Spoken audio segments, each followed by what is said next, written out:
अस्सलाम वालेकुम, मैं हूं लतीफ़ रहमानी और आज हम स्टार्ट करेंगे जी एमसीक्यूज़ थ्योरीज ऑफ पर्सनैलिटी के यानी कि थ्योरीज ऑफ पर्सनैलिटी को हम एमसीक्यूज़ की फॉर्म में देखेंगे। इसमें डिफरेंट थ्योरीज होंगी जिसमें Eric Erikson, Carl Jung, Alfred Adler, Carl Roger और मैस्लो वगैरह। ये पार्ट 1 है, इसमें 15 एमसीक्यूज़ होंगे। इसके बाद भी पार्ट्स आएंगे, पार्ट 2 हो सकता है, पार्ट 3 भी हो सकता है। ठीक है जी, तो इनको हम देखेंगे एमसीक्यूज़ की फॉर्म में। इसके साथ साथ जिन कॉन्सेप्ट्स को समझना ज़रूरी होगा उनकी एक्सप्लेनेशन भी साथ देखते जाएंगे। तो स्टार्ट करते हैं जी। ये मेरा शॉर्ट सा इंट्रोडक्शन है, आप देख सकते हैं। और अगर किसी किस्म का आपका कोई क्वेश्चन हो तो आप व्हाट्सएप पे मैसेज भी कर सकते हैं, ये मेरा नंबर है व्हाट्सएप। आगे बढ़ते हैं जी, हमारे पास क्वेश्चन 1 है, एनालिटिकल साइकोलॉजी गिवन बाय। जो एनालिटिकल साइकोलॉजी है वो किन्होंने दी थी? कार्ल रॉजर, एडलर, कार्ल जंग या एरिक एरिक्सन। तो ये हमारा आंसर होगा जी ऑप्शन जो सी है, ये होगा। कार्ल जंग ने दी थी एनालिटिकल साइकोलॉजी। ये इसकी जो थोड़ी सी डिटेल हम इसके बाद देखते हैं, नीचे वाला एमसीक्यूज देखने के बाद। क्वेश्चन 2 है जी, रोलो में इज द कंट्रीब्यूटर ऑफ। जो रोलो में है ये कंट्रीब्यूटर थे किस स्कूल ऑफ थॉट के? Analytical psychology, humanistic psychology, psychoanalysis या नन। तो ये थे कि जी हमारे पास जो ऑप्शन बी है ह्यूमनिस्टिक साइकोलॉजी, इसके कंट्रीब्यूटर थे। इसके अंदर इन्होंने कंट्रीब्यूट किया था, या आप ये समझ सकते हैं कि ये ह्यूमनिस्टिक साइकोलॉजी को मानने वाले थे, फॉलोअर थे। अब इन दोनों एमसीक्यूज़ की देख लेते हैं थोड़ी सी डिटेल। कार्ल गुस्ताव यंग, इनका पूरा नाम ये है। इनकी जो डेट ऑफ बर्थ और डेट ऑफ डेथ भी दी गई है ना। 1875 में पैदा हुए थे और 1961 में डेथ हुई थी। वाज अ स्विस साइकोलॉजिस्ट, ये भी याद रखिएगा, ये स्विस साइकोलॉजिस्ट थे। एंड साइकाइट्रिस्ट भी थे। हु फाउंडेड एनालिटिकल साइकोलॉजी, ये फाउंडर हैं एनालिटिकल साइकोलॉजी के, Carl Jung. In some aspects of response to Sigmund Freud psychoanalysis, ये इन्होंने सिगमंड फ्राइड का जो साइकोएनालिसिस था उसके रिस्पॉन्स में डेवलप किया था। Young propose and develop the concept of extroverted and introverted. Extroverted और इंट्रोवर्टेड इन्हीं का कॉन्सेप्ट है, पर्सनैलिटी की थ्योरी थी बेसिकली। आर्किटाइप्स भी इन्हीं का कॉन्सेप्ट है, बहुत मजे का ये कॉन्सेप्ट।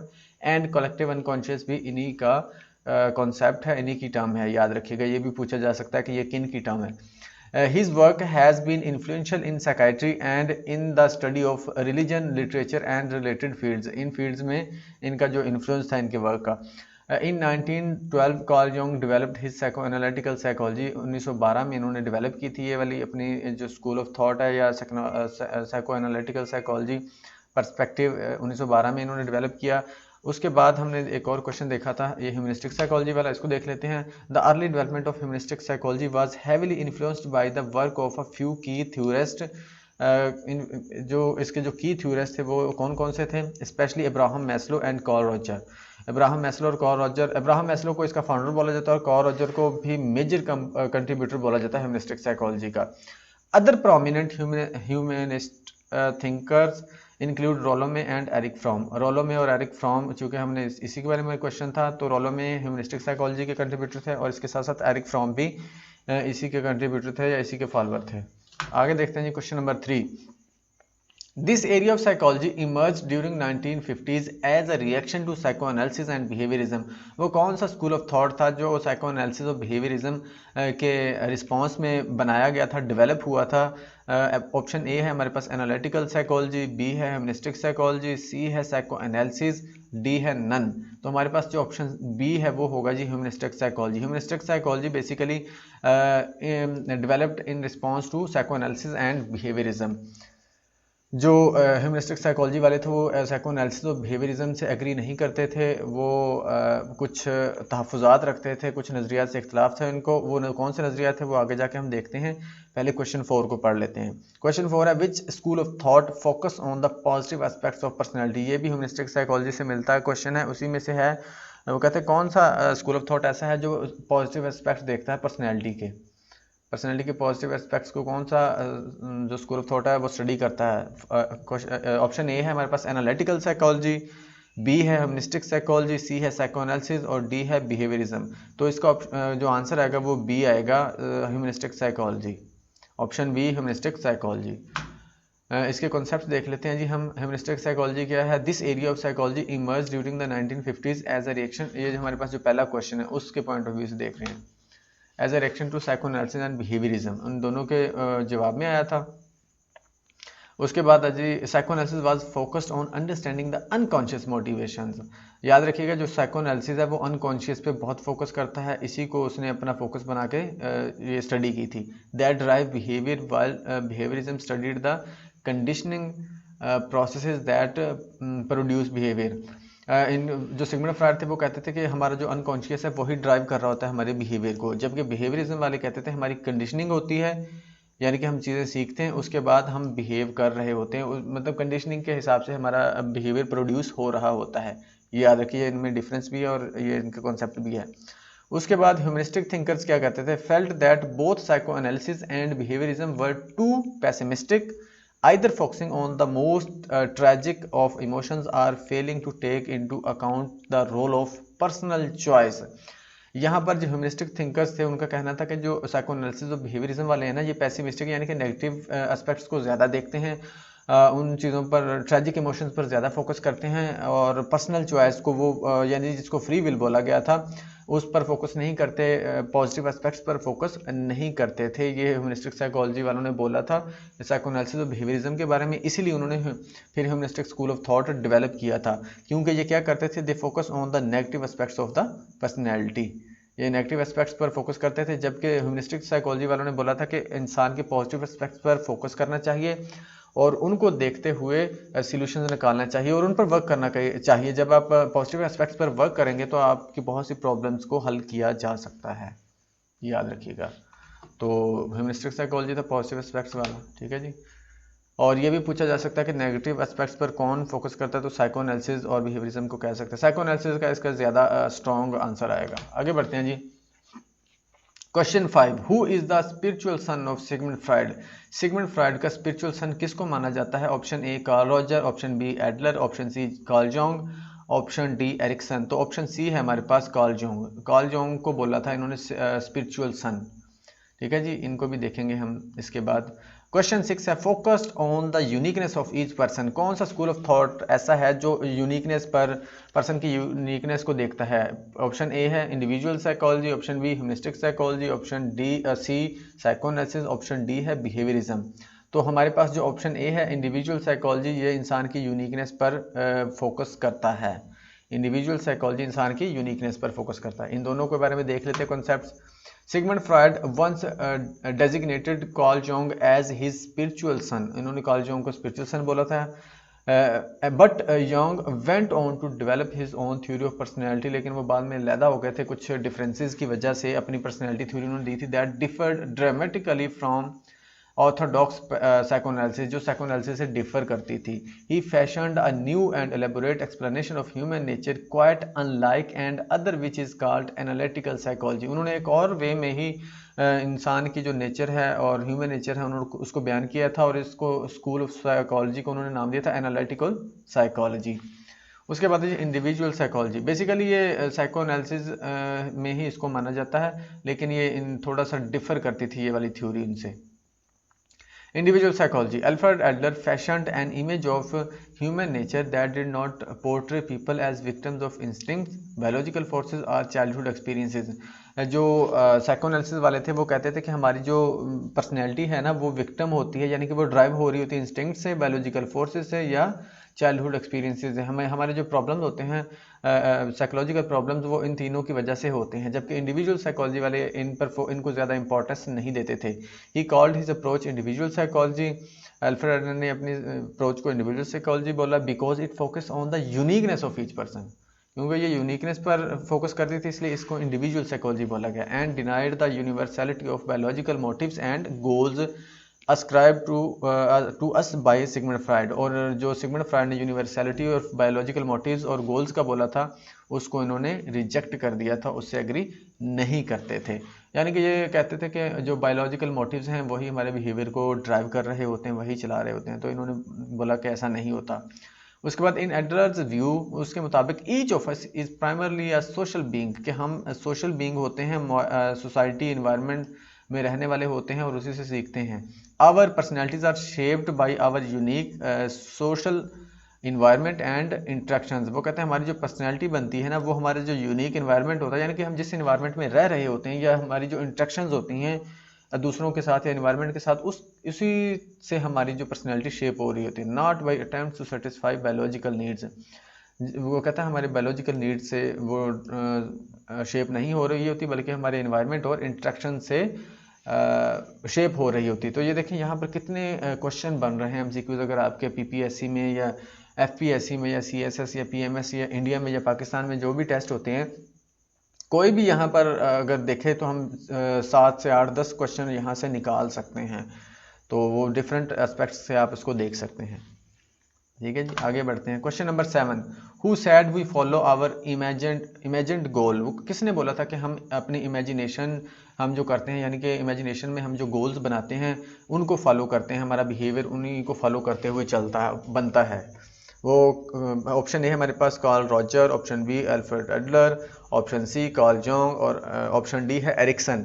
तो ये हमारे पास जो इसका आंसर होगा ऑप्शन बी जो है अल्फ्रेड एडलर।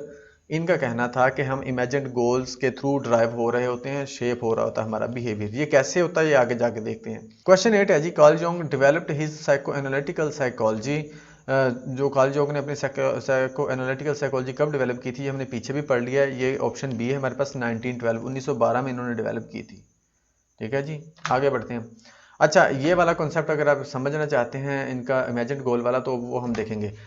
जो अल्फ्रेड एडलर ने अपनी थ्योरी दी थी इंडिविजुअल साइकोलॉजी, उसके अंदर एक कॉन्सेप्ट है इनका फिक्शनल फाइनलिज्म। ये बड़ा मजे का कॉन्सेप्ट है, इसके बारे में मैंने वीडियो भी बनाई है। आप जाके जो प्लेलिस्ट वाला सेक्शन है उसके अंदर जाके आप अल्फ्रेड एडलर वाली प्लेलिस्ट में जाके देख सकते हैं। बड़े मजे का कॉन्सेप्ट है। The idea that there is an imagined और potential goal that guides our behaviour. ये फिक्शनल फाइनलिज्म में कहता है एक हमारे अंदर एक ऐसी फोर्स होती है या हमारे इमेजिन्ड गोल्स होते हैं जो हमारे बिहेवियर्स को या हमारे रवैयों को गाइड कर रहे होते हैं, यानी कि शेप कर रहे होते हैं। जैसा हमारा बिलीफ होगा, गोल होगा, उसी तरह से हम बिहेव कर रहे होते हैं। फॉर एग्जांपल मिसाल देता हूँ कि अगर चूँकि हम मुसलमान हैं तो मुसलमानों का एक बिलीव है कि हमें मरने के बाद अपने गुनाहों का हिसाब देना पड़ेगा। अगर अच्छे काम करेंगे तो हमें उसका इनाम मिलेगा, अगर हम बुरे काम करेंगे तो हमें उसकी सज़ा मिलेगी। अब ये हमारा इमेजिन्ड गोल है, इसकी हमारे पास कोई प्रूफ नहीं है, हम इसको साबित नहीं कर सकते कि मरने के बाद वाकई ऐसा होना है, लेकिन हमारा ये इमेजिन्ड गोल है। और वो कहता है कि हम इसी गोल को लेकर, जो मुस्लिम्स होते हैं इसी गोल को लेकर अपने तमाम ज़िंदगी रवैयों का या अपने बिहेवियर्स को शो कर रहे होते हैं। मिसाल के तौर पर अगर हमें पता है कि गुनाह करेंगे तो हमें सज़ा मिलेगी मरने के बाद, तो हम गुनाह से बच जाते हैं, यानी कि हम जो गलत काम है वो नहीं करते। कोई ऐसा काम जो अच्छा नहीं है उसको करने से हम रुक जाते हैं, क्योंकि हमें पता है कि यार मरने के बाद इसका हिसाब होगा। तो ये इसका ये कहना था अल्फ्रेड एडलर का, हमारे कुछ इमेजिन्ड गोल होते हैं उनको लेके हम चल रहे होते हैं। ठीक है जी, ये एक एग्जांपल है और बहुत सी एग्जांपल्स हो सकती हैं हमारी डेली लाइफ की, वो भी हो सकती हैं।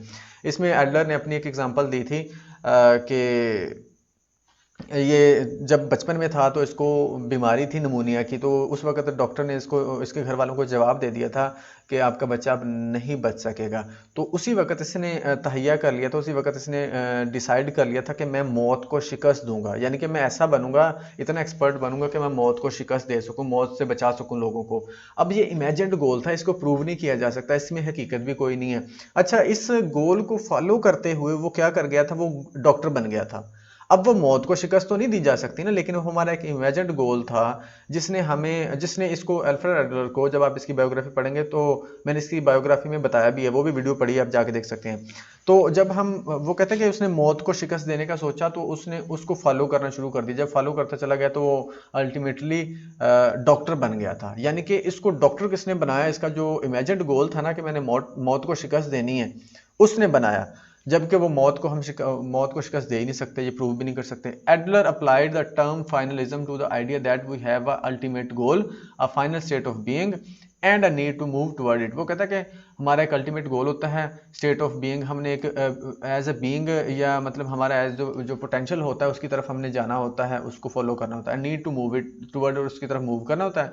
The goals for which we strive however are potentialities, ये पोटेंशियलिटीज़ होती हैं, वो कहता है नॉट एक्चुअलिटीज़, यानी कि एक्चुअल में नहीं होता। जैसे मैंने आपको गॉड वाली एग्जांपल दी है, जैसे मैंने आपको डेथ वाली एग्जांपल दी है, तो ये पोटेंशियलिटीज़ होती हैं, हमारी पोटेंशियल होता है, एक्चुअलिटीज़ नहीं होती। इन अदर वर्ड्स, यानी कि एक्चुअल में वो एग्जिस्ट नहीं कर रहा होगा, लेकिन वो हमें ड्राइव कर रहा होता है, हमें चला रहा होता है। In other words we strive for ideals that exist in us subjectively, हम उन आइडियल्स को फॉलो कर रहे होते हैं जो हमारे अंदर सब्जेक्टिवली एग्जिस्ट कर रहे होते हैं। Adler believe that our goals are fictional और imagined ideals that can not be tested against reality. ये वही वाली बात आ गई कि हम उसको प्रूव नहीं कर सकते।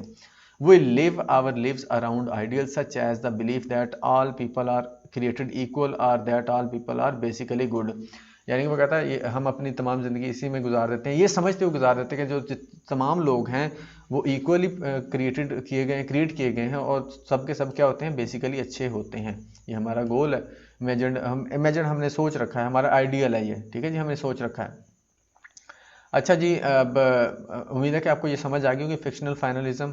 अगर आप इसको डिटेल में देखना चाहते हैं तो जाके वीडियो देख लें, आपको बहुत मजा आएगा इसको कॉन्सेप्ट को पढ़ के। आगे बढ़ते हैं जी, question number 9 dash primary sources that influence our self concept. हमारे सेल्फ कॉन्सेप्ट को कितने सोर्सेज इन्फ्लुएंस कर रहे होते हैं? Option A 2, option B 3, option C 4, option D none.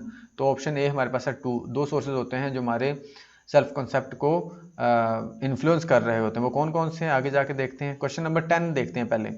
How we see our self which is important to good psychological health. वो कहते हैं कि हम खुद को कैसे देखते हैं, ये जो कि हमारी साइकोलॉजिकल हेल्थ पर अच्छा इम्पैक्ट डालता है और हमारी साइकोलॉजिकल हेल्थ के लिए इंपॉर्टेंट भी होता है। वो क्या होता है? Option A self worth, option B self regard, option C self image, या ऑप्शन डी आइडियल सेल्फ। तो हमारे पास जो ऑप्शन सी है वो है सेल्फ इमेज, यही है इसका आंसर। सेल्फ इमेज वो कहता है हमारी साइकोलॉजिकल हेल्थ के लिए बहुत इंपॉर्टेंट होता है। अब दोनों क्वेश्चंस के हम देख लेते हैं जी concept. 2 primary sources that influence our self concept are childhood experiences और एवोल्यूशन बाय अदर्स। वो कहता है कि ये कॉल जो हमारा जो कि किसने बोला था, सेल्फ कॉन्सेप्ट, ठीक है जी।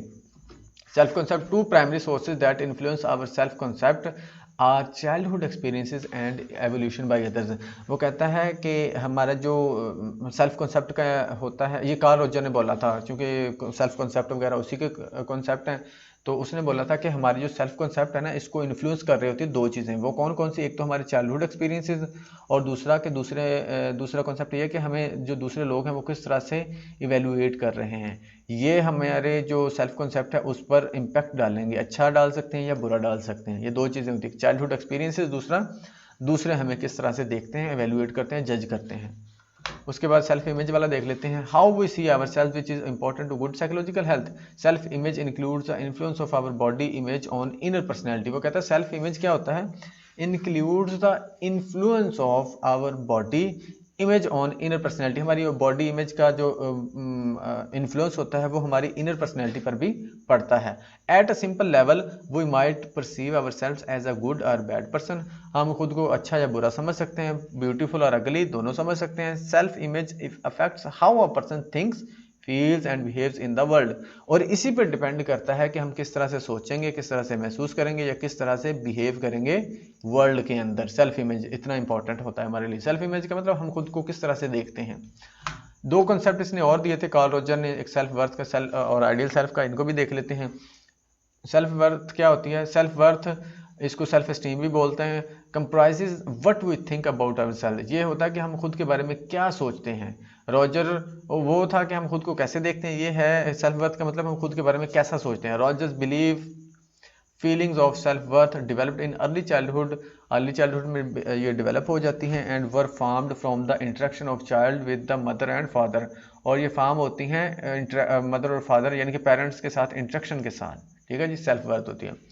आइडियल सेल्फ क्या होता है? This is the person who we would like to be. Ideal self वो होती है कि आप बेसिकली बनना क्या चाहते हैं, वुड लाइक टू बी, आप बनना क्या पसंद करते हैं। It consist of our goals and ambitions in life. ये डिपेंड करता है हमारी गोल्स और एम्बिशंस पर जो हमारी लाइफ के अंदर हमारी बनाई होती हैं एंड इज डायनेमिक, और ये डायनेमिक होता है। For example for ever changing, ये हमेशा चेंज होती रहती है। आइडियल सेल्फ कभी भी कहता है एक नहीं रहती, ये चेंज होती रहती है। The ideal self in childhood is not the ideal self in our teens.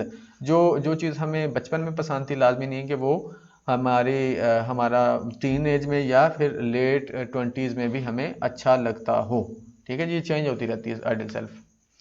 आगे बढ़ते हैं जी। Question number 11 esteem needs are divided into types, 2 types, 3 types, 4 types, none. वो कहता है कि जो हमारी एस्टीम नीड्स हैं, चूँकि ये अब्राहम मैस्लो ने कुछ नीड्स दी थी 5, तो उनमें से एक नीड है एस्टीम नीड्स। वो कहता है ये कितने पार्ट्स में डिवाइड किया गया इसको? तो ये 2 पार्ट्स में डिवाइड किया गया है। ये 2 पार्ट्स कौन कौन से होते हैं ये भी आगे जाके देखते हैं हम। उसके बाद question 12, deficiency needs affect our motivation, effect our motivation, हमारी जो मोटिवेशन को जो डेफिशिएंसी नीड्स है क्या करती हैं, बढ़ाती हैं या कम करती हैं। Option A increases, option B decreases, option C A and B, option D none. तो ये जो डेफिशिएंसी नीड्स होती हैं ये हमारी मोटिवेशन को डिक्रीज करती हैं। ये कैसे करती हैं ये भी हम आगे जाके देखते हैं जी। अब इनके कॉन्सेप्ट देख लेते हैं। ये हैं जी नीड्स जो अब्राहम मैस्लो ने दी थी ह्यूमनिस्टिक साइकोलॉजी के अंदर। 5 नीड्स हैं, इसमें से एक जो हमारे पास 2 नीड्स हैं, फिजियोलॉजिकल नीड, सेफ्टी नीड। पहले इनको देख लेते हैं डिटेल में। फिजियोलॉजिकल नीड्स कौन सी होती हैं? सबसे पहली नीड्स जो सबसे नीचे पड़ी होती हैं फिजियोलॉजिकल नीड्स, वो नीड्स जो हमारे सर्वाइवल के लिए ज़रूरी होती हैं। उसमें हर चीज़ आ जाएगी, खाना पीना सोना वगैरह, यानी कि वो चीज़ जिसकी वजह जो हमारी सर्वाइवल के लिए ज़रूरी हैं, जिससे हमें नुकसान पहुंच सकता है अगर ना मिले तो, वो है जी फिजियोलॉजिकल नीड्स। ठीक है जी। उसके बाद सेफ्टी नीड्स, सेफ्टी का मतलब होता है सिक्योरिटी या सेफ्टी के बारे में सोचना। ये नीड्स भी हमारी उस वक्त होती हैं जब फिजियोलॉजिकल नीड्स हमारी पूरी होती हैं। इसमें सेफ्टी में हर चीज़ आ जाएगी, हर चीज़ की सेफ्टी आ जाएगी। आपकी जान की सेफ्टी भी आ जाएगी, सिक्योरिटी आ जाएगी, आपकी जॉब की भी, आपकी फैमिली की भी, आपकी इमेज की भी, आपकी पर्सनैलिटी की भी, हर तरह की सेफ्टी आ जाएगी। और ये एक मज़े की चीज़ ये है कि तब तक इंसान अगली जो नीड है, नेक्स्ट जो नीड है उस पर शिफ्ट नहीं होता जब तक पिछले वाली फुलफिल ना हो जाए। तो फिजियोलॉजिकल नीड्स हमारी फुलफिल होगी तो फिर हम सेफ्टी के बारे में सोचेंगे। जब ये फुलफिल हो जाएगी तो हम बिलोंगिंगनेस के बारे में सोचेंगे। बिलोंगिंगनेस क्या होता है? आपका दूसरों के साथ रिलेशनशिप होना, आपको ये रिलेशनशिप बनाने की एक ज़रूरत फील होना कि यार मुझे दोस्त बनाने हैं, मुझे रिश्तेदारों के साथ मिलना जुलना है, मैंने अपने हमसायों के साथ मिलना जुलना है, मैंने शादी करनी है, शादी भी उसी में ही आ जाएगा। ठीक है जी। तो ये रिलेशनशिप जो थर्ड नीड होती है हमारी। उसके बाद एस्टीम नीड्स। एस्टीम नीड्स में क्या होता है? खुद रिस्पेक्ट करना और दूसरों से एक्सपेक्ट करना कि मुझे रिस्पेक्ट करें, मुझे वैल्यू दें, इसको एस्टीम नीड बोलते हैं। उसके बाद सेल्फ एक्चुअलाइजेशन, ये क्या होता है? Achieving one's full potential including creative activities. Self actualisation सबसे इंपॉर्टेंट और सबसे लास्ट वाली नीड है अब्राहम मैस्लो के मुताबिक। इसने कुछ और नीड्स भी दी थी लेकिन जो बेसिक ओरिजिनल का जो मॉडल है वो यही वाला है। सेल्फ एक्चुअलाइजेशन क्या है? वो कहते हैं कि इंसान के अंदर एक पोटेंशियल होता है, उसको जो गॉड ने दिया होता है, गॉड गिफ्टेड होता है, जो उस पोटेंशियल तक जो पहुंच जाता है ना, वो सेल्फ एक्चुअलाइज हो जाता है। तो यानी कि अगर कोई इंसान बहुत ज़्यादा क्रिएटिव है तो वो जब उस क्रिएटिविटी को तलाश कर लेता, पा लेता है, यानी कि उसमें माहिर हो जाता है ना, तो वो सेल्फ एक्चुअलाइज हो जाता है। वो किसी में भी एक्सपर्ट हो सकता है, किसी चीज़ में भी एक्सपर्ट हो सकता है। पाकिस्तान के अंदर अगर इसकी एग्जांपल देखें तो आपको अब्दुस्तार ईदी मिलेंगे, वो दूसरों की हेल्प करने वाले थे, उनके अंदर ये जज्बा था। उन्होंने जब इस चीज़ को पाया तो फिर उन्होंने इसको कमाल तक पहुंचा दिया। आज वो पूरी दुनिया में वो फेमस है। कहा जाता है कि दुनिया की सबसे बड़ी जो एम्बुलेंस सर्विस है वो उन्हीं की है। तो उन्होंने बहुत ज़्यादा काम किया, यानी कि उनको पता चल गया था कि ये मेरा पोटेंशियल है दूसरों की हेल्प करना और इसमें मैं बहुत अच्छा से परफॉर्म कर सकता हूँ। तो इसी तरह हर इंसान का अपना होता है। तो इन नीड्स को भी उन्होंने डिफरेंट पार्ट्स में डिवाइड किया था। पहली जो 2 नीड्स हैं फिजियोलॉजिकल और सेफ्टी नीड, इनको बेसिक नीड्स बोला जाता है। जो बिलोंगिंगनेस और एस्टीम नीड है इनको साइकोलॉजिकल नीड्स बोला जाता है। और जो सेल्फ एक्चुअलाइजेशन की है नीड, उसको सेल्फ फुलफिलमेंट नीड बोला जाता है। इनमें से भी कितने क्वेश्चन बन रहे हैं देखें जी, इनको याद रखिएगा। ये 2 साइकोलॉजिकल है, ये बेसिक है, और वो सेल्फ फुलफिलमेंट। आगे बढ़ते हैं जी। अब ये जो एस्टीम नीड वाला क्वेश्चन था हमारा, these are the 4th level in Maslow's hierarchy and include self belongingness. ये कहता है 4th पार्ट है, ये देखें यहाँ पर पड़ा है self esteem.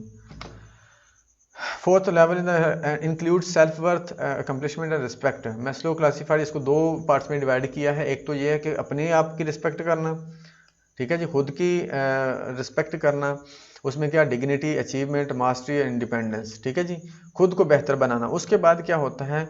The desire for reputation और रिस्पेक्ट फ्रॉम अदर, दूसरों से एक्सपेक्ट करना, रिस्पेक्ट और जो रिस्पेक्ट और स्टेटस वगैरह दूसरों से एक्सपेक्ट करना, ये हमारा दूसरा पार्ट होगा। इसको 2 में, एक तो खुद से और दूसरा दूसरों से। Maslow indicated that the need for respect और reputation is most important for children and adolescents and proceeds real self esteem और डिग्निटी। वो कहता है कि ये बच्चों और एडोलेसेंट्स के लिए बहुत इंपॉर्टेंट होता है अगर उनको रियल सेल्फ एस्टीम की तरफ जाना है। अगर उनको ये नहीं मिलेगी तो वो रियल सेल्फ एस्टीम की तरफ नहीं जा सकेंगे, उनको नहीं पा सकेंगे। आगे बढ़ते हैं जी। जो दूसरा क्वेश्चन था हमारे पास कि ये हमारी जो डेफिशिएंसी नीड्स हैं, इनको मोटिवेशन को क्या करती है? इंक्रीज़ करती है या डिक्रीज़? अब इसको देख लेते हैं। 2 टाइप्स की नीड्स होती हैं। जो सेल्फ एक्चुअलाइजेशन नीड्स हैं वो हमारी बीइंग नीड है, और उससे नीचे नीचे जितनी भी नीड्स हैं डेफिशिएंसी नीड्स हैं। अच्छा, डेफिशिएंसी नीड्स क्या होती हैं? डेफिशिएंसी नीड्स वो होती हैं अगर हमें ना मिले तो हमारी मोटिवेशन डिक्रीज़ हो जाती है। ठीक है जी, अगर सॉरी हमारी मोटिवेशन क्या हो जाती है, motivation decrease as needs are met. जैसे ही वो हमारी नीड पूरी होती है तो हमारी मोटिवेशन डिक्रीज हो जाती है। फॉर एग्जांपल अगर हमें भूख लगी है तो खाना अब हमने खाना है, भूख लगी हुई है हमें शदीद, अब खाना खाना है हमने, तो उसकी मोटिवेशन हमें बढ़ती चली जाएगी कि मैं किस तरह खाना हासिल कर लूँ, खाना हासिल कर लूँ, खाना खा लूँ, मैं खाना खा लूँ। जैसे खाना खाएगा तो वो सारी जो मोटिवेशन होती है ख़त्म हो जाती है।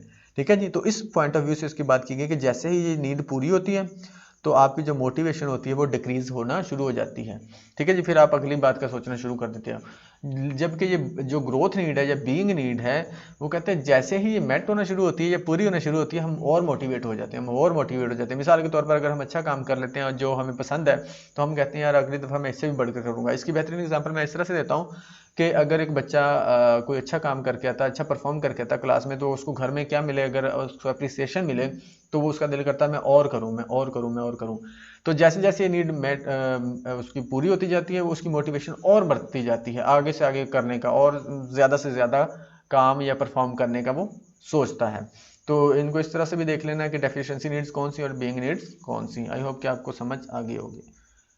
आगे बढ़ते हैं जी, question number 13, the normal condition of all people, the source of all human striving. कहता है कि जो हमारी ये कंडीशन होती है जो तमाम लोगों में नॉर्मल होती है, ये सोर्स होता है हमारी ऑल ह्यूमन स्ट्राइविंग का, कोशिश करने का जो सोर्स यही चीज़ होती है। वो क्या ऑप्शन है, inferiority, option B inferiority feeling, option C superiority feeling, option D confidence. ये हमारा होता है जी इन्फीरियरिटी फीलिंग। इन्फीरियरिटी फीलिंग ये एडलर के मुताबिक हमें मोटिवेशन दे रही होती है खुद को इम्प्रूव करने का, खुद को ग्रो करने के लिए। Question number 14, human beings are motivated by hierarchy of needs by. किसने बोला था कि human beings are motivated by hierarchy of needs? ये मैस्लो ने बोला था। हमने पीछे पढ़ा है कि जो इंसान है वो उनकी नीड्स होती हैं कुछ जो इनेट होती हैं, उन्हीं को फॉलो करते हुए वो आके बढ़ रहा होता है, ग्रो कर रहा होता है। तो इब्राहिम मैस्लो ने बोला था ऑप्शन सी। नेक्स्ट क्वेश्चन, ये हमारी जो इन्फीरियरिटी फीलिंग्स है पहले इनको देख लेते हैं जी। ये क्या होती है, the source of all human striving, ये स्ट्राइव करने के लिए इंसान को मजबूर करती है, मोटिवेट करती रहती है। Adler believe that inferiority feeling are a constant motivating force in all behaviour.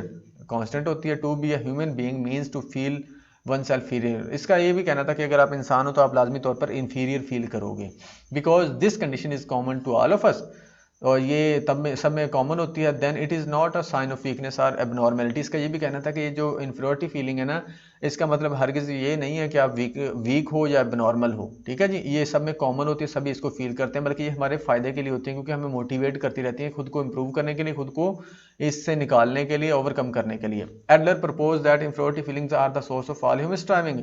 Individual growth results from compensation. वो कहता है ये जो हमारा ग्रोथ होती है वो कंपनसेशन से होती है। कंपनसेशन क्या होता है, from our attempts to overcome are real imagined inferiorities. इसको मतलब कंपनसेशन का मतलब होता है हमारी जो इन्फीरियरिटी फीलिंग होती है उनको ओवरकम करने के लिए हम जो एफर्ट कर रहे होते हैं वो कंपनसेशन होती है, इन्फीरियरिटी फीलिंग से जान छुड़ाने के लिए। Throughout our lives we are driven by the need to overcome the sense of inferiority and यू एज to strive for increasingly higher levels of development. वो कहता है हमारी जो हमारी तमाम ज़िंदगी में हम क्या करते रहते हैं, हम कोशिश करते हैं, हमारी नीड होती है ओवरकम करना किसको, दिस सेंस ऑफ इन्फीरियरिटी। इस इन्फीरियरिटी की हम जो फीलिंग्स को पूरी लाइफ ही हम क्या करते हैं, ओवरकम करने की कोशिश करते रहते हैं। And to strive for increasingly higher levels of development, और फिर स्ट्राइव करते हैं हायर लेवल्स ऑफ डेवलपमेंट के लिए। ये एडलर का कहना था। आगे बढ़ते हैं जी, लास्ट क्वेश्चन है हमारा question number 15, a person is said to be in a state of dash or if some of the totality of their experience is unacceptable to them and is denied or distorted in the self image। कहता है कि ये एक condition होती है, इसमें बंदा क्या फील करता है खुद को, अगर आपकी जो totality of their experiences unacceptable, अगर एक्सेप्टेबल नहीं होंगे, एंड इज डिनाइड और distorted in the self image, अगर आपकी सेल्फ इमेज को डिस्टॉर्ट करते हैं या डिनाई करते हैं, सेल्फ इमेज से हटके हैं, तो फिर क्या कहलाएगा? Option A congruence, option B incongruence, option C disagreement या ऑप्शन डी नन। तो ये हमारे पास ऑप्शन बी है इनकॉन्ग्रुएंस। इनकॉन्ग्रुएंस वाली सिचुएशन होगी जब आपकी आइडियल सेल्फ या सेल्फ इमेज आपस में मैच नहीं कर रही होंगी, डिनाई कर रही होंगी एक दूसरे को, तो फिर आप इनकॉन्ग्रुएंस की सिचुएशन में होते हो। अगर ये आपने कॉन्सेप्ट अच्छे से समझना है तो एडल की मैंने वीडियोस बनाई हुई है, आप प्लेलिस्ट वाले ऑप्शन में जाके वहाँ देख सकते हैं, बहुत अच्छे से कॉन्सेप्ट आपको समझ आ जाएगा। फिर भी हम इसको थोड़ा सा देख लेते हैं। The closer our self image and ideal self are to each other the more consistent और कॉन्ग्रुएंट। अगर ये दोनों आपस में मिल जाएंगी या क्लोज होंगी एक दूसरे के तो कॉन्ग्रुएंट होगी हमारी personality we are and the higher our sense of self worth. तो जब हम कॉन्ग्रुएंट होंगे तो हमारी जो सेल्फ वर्थ वो हायर होगी। ठीक है जी। अगर दोनों सेल्फ इमेज और आइडियल सेल्फ आपस में मैच कर रहे हैं, मिल रहे हैं या क्लोजर हैं तो कॉन्ग्रुएंस की सिचुएशन होगी। तो और उसके बाद अगर कॉन्ग्रुएंस की सिचुएशन होगी तो फिर हमारी जो सेंस ऑफ सेल्फ वर्थ वो हायर होगी। A person is said to be in state of incongruence if some of the totality of their experience is unacceptable to them and is denied और distorted in the self image. अगर आपके experiences हैं कुछ जो आप कर रहे हो वो आपकी सेल्फ इमेज से हटके हैं, जैसी आपकी सेल्फ इमेज है उस तरह से नहीं है, तो फिर आप इनकॉन्ग्रुएंस की सिचुएशन में हो जो आपको एंग्जाइटी की तरफ लेके जाएगा, जो एबनॉर्मेलिटीज़ की तरफ लेके जाता था। तो ये तो जी 15 क्वेश्चन। आई होप कि आपको अच्छा लगा होगा और 15 के साथ साथ तो आपने और भी बहुत से क्वेश्चंस कर लिए होंगे। अगर आपको वीडियो अच्छी लगी तो लाजमी चैनल को सब्सक्राइब कीजिएगा, कमेंट और लाइक भी कीजिएगा, इसके साथ साथ शेयर भी कीजिएगा। Thank you so much.